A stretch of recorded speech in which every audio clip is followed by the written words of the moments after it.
Hello बच्चों, स्वागत है आप सभी का आपकी अर्थशास्त्र की ऑनलाइन क्लासेस में। आज मैं फिर से आप सभी के सामने उपस्थित हूँ आपकी कक्षा 11 का टॉपिक लेकर। कक्षा 11 में हम चैप्टर 11 ही पढ़ रहे थे, जिसका नाम था हमारा प्रक्षेपण के माप, और इस चैप्टर की ये हमारी दूसरी वीडियो है। पिछली वीडियो में हमने पढ़ा कि प्रक्षेपण के माप किसे कहते हैं, क्या है ये, और औसत से ये कैसे अलग है। इसके अलावा प्रक्षेपण के मापों का उद्देश्य और हमने इसके दो माप पढ़े, निरपेक्ष माप और सापेक्ष माप।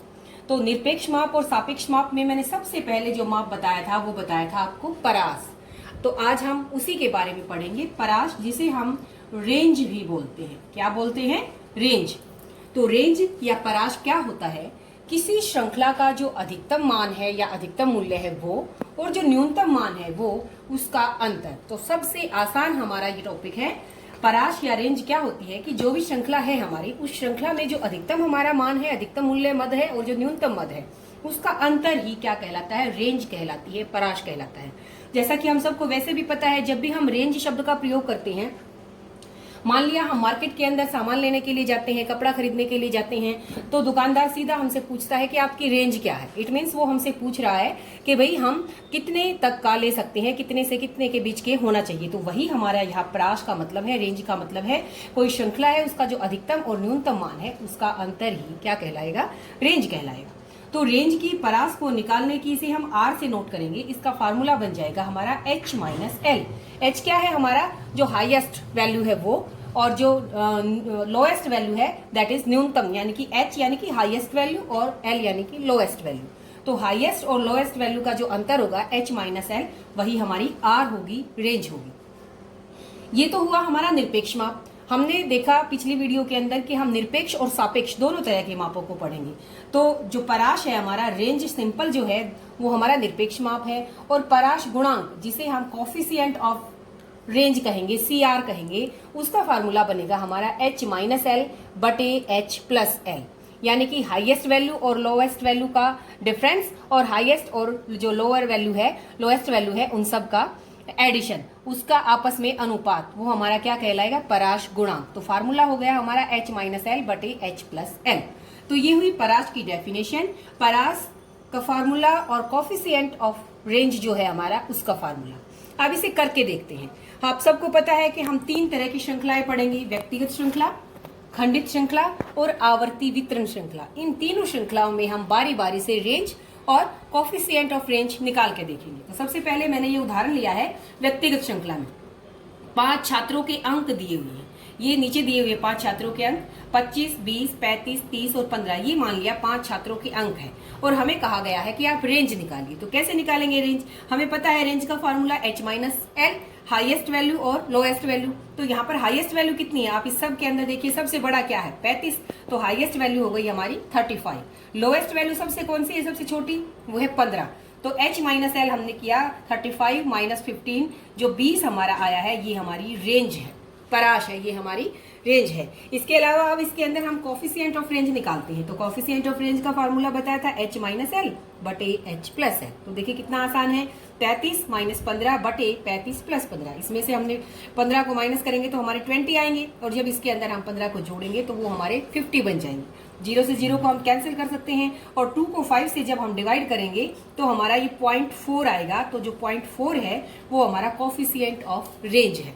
तो व्यक्तिगत श्रृंखला में रेंज और कोफिशिएंट ऑफ रेंज कैसे निकालेंगे हम, ये हमने देखा। फार्मूला वही रहेगा हमारा H माइनस L रेंज के लिए, और H माइनस L बटे H प्लस L, ये हमारा कोफिशिएंट ऑफ रेंज के लिए।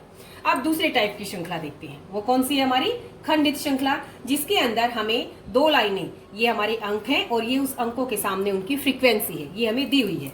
तो यहाँ पर भी रेंज को निकालने के लिए हम वही फार्मूला लगाएंगे H माइनस L, लेकिन कहाँ का H, कौन सी हाईएस्ट वैल्यू और कौन सी लोएस्ट वैल्यू? जो फ्रीक्वेंसी के अंदर हाईएस्ट और लोएस्ट वैल्यू है हम उसे नहीं लेंगे। जो हमारे अंक दिए हुए हैं, जो हमारी मदें हैं, मद जो है, उनका हाईएस्ट और लोएस्ट वैल्यू देखेंगे। तो साफ साफ दिख रहा है ये हमारी लोएस्ट वैल्यू है और ये हमारी हाईएस्ट वैल्यू है। तो H माइनस L कितना आ जाएगा? हमारी रेंज आ जाएगी 8। रेंज कितनी हो गई हमारी? 8 की रेंज है। सबसे लोएस्ट वैल्यू हमारी 10 थी और सबसे हाईएस्ट वैल्यू हमारी 18 थी। 18 में से 10 को हम घटाएंगे, 8 हमारी रेंज आ जाएगी। अब coefficient of range, h minus L बटे h प्लस एल, तो h माइनस एल तो हमारा 8 है। अगर हम 18 के अंदर 10 को जोड़ेंगे तो ये हमारे 28 बनेंगे। तो 8 बटे 28, जब हम 8 को 28 से डिवाइड करेंगे तो ये हमारा 10.29 के बराबर आएगा। तो ये हमारा कोफिशिएंट ऑफ रेंज कौन सी श्रृंखला में? खंडित श्रृंखला में, जिसके अंदर हमें इस तरह से दो दिए हुए मिलेंगे। ये हमारे x मदे हैं और ये उनके सामने उनकी फ्रीक्वेंसी है। तो जो मदे हैं, मदों में से हाईएस्ट और लोएस्ट वैल्यू को निकालकर तब हम रेंज निकालेंगे।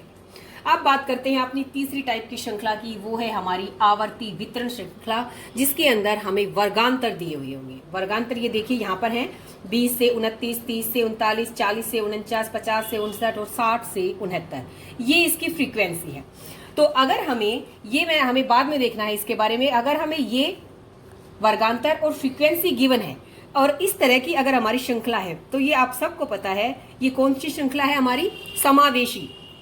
तो इस समावेशी को हम असम्मिलित के अंदर, सम्मिलित है ये हमारी, सम्मिलित को असम्मिलित के अंदर हम बदलेंगे और ये हमने बदलना सीख रखा है। हमें पता है कि ये 29 है और ये 30 है, एक का अंतर है, तो एक का आधा यानी कि 0.5 को हर एक लोअर वैल्यू में से माइनस करेंगे और अपर वैल्यू के अंदर प्लस कर देंगे। तो 20 में से हमने 0.5 को माइनस किया 19.5 और 29 के अंदर 0.5 को प्लस किया 29.5 और इस तरह से हम कौन सी बना लेंगे? असम्मिलित जो हमारी श्रृंखला होती है, एक्सक्लूसिव सीरीज, उसके अंदर हम पहले इसको कन्वर्ट करेंगे।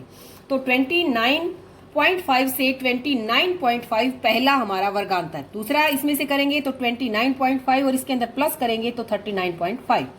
फिर ऐसे ही ये हमारे इसकी लोअर वैल्यू आ जाएगी 39.5, इसके अंदर प्लस करेंगे तो 49.5।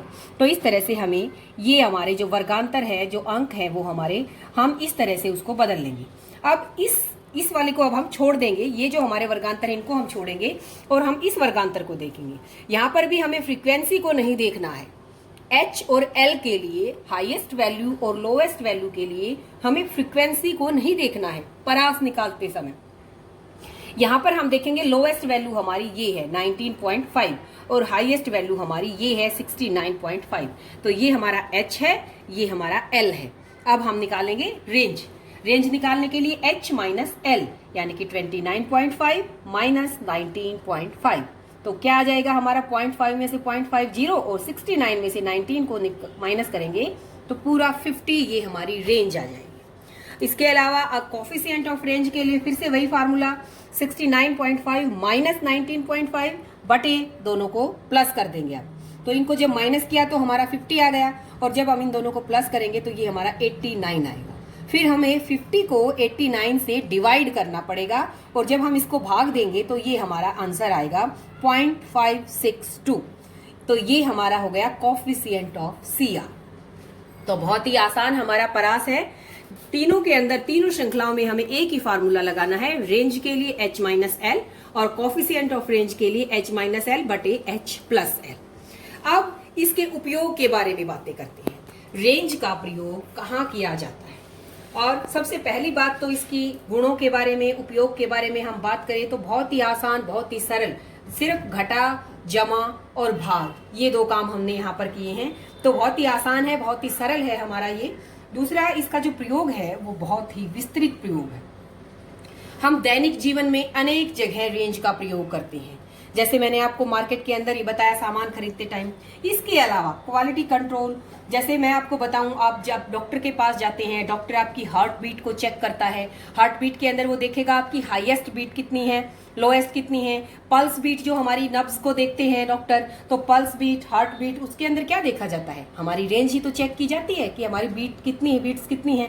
इसके अलावा बाजार के अंदर, मार्केट के अंदर जो हमारी विनिमय दरें हैं, ब्याज दरें हैं, इनके अंदर उतार चढ़ाव होता है। शेयर मार्केट के अंदर शेयरों की कीमतें कितनी घट रही है, कितनी बढ़ रही है, डेली हम न्यूज के अंदर देखते हैं। तो हर जगह पर वहां पर किसका प्रयोग हो रहा होता है? वहां पर रेंज का प्रयोग हो रहा है। हमें दिखाया जाता है कि कितनी गिरावट आई है और कितनी बढ़ोतरी हुई है, तो वो किसकी बात हो रही है? इट मीन्स वो रेंज की बात हो रही है। तो रेंज का प्रयोग मार्केट के अंदर, व्यापार के अंदर, डेली रूटीन, डेली लाइफ के अंदर बहुत ही ज्यादा इसका प्रयोग किया जाता है। तो आज हमने रेंज को कोशिश की है पूरा पढ़ने की और उम्मीद है आप सभी को बहुत अच्छे से समझ में भी आया होगा, क्योंकि ये बहुत ही आसान वाला टॉपिक है। इसके अलावा जो हमारी नेक्स्ट वीडियो होगी वहां पर अब हम आगे जो चतुर्थक विचलन होता है हमारा क्वार्टाइल डेविएशन, उसके बारे में, और जो कोफिशिएंट ऑफ क्वार्टाइल डेविएशन है उसके बारे में हम अपनी नेक्स्ट वीडियो के अंदर पढ़ेंगे। तो उम्मीद है आप सभी को वीडियो पसंद आई होगी और अच्छी लगी होगी। आज के लिए इतना ही। आप सभी का वीडियो देखने के लिए बहुत बहुत धन्यवाद।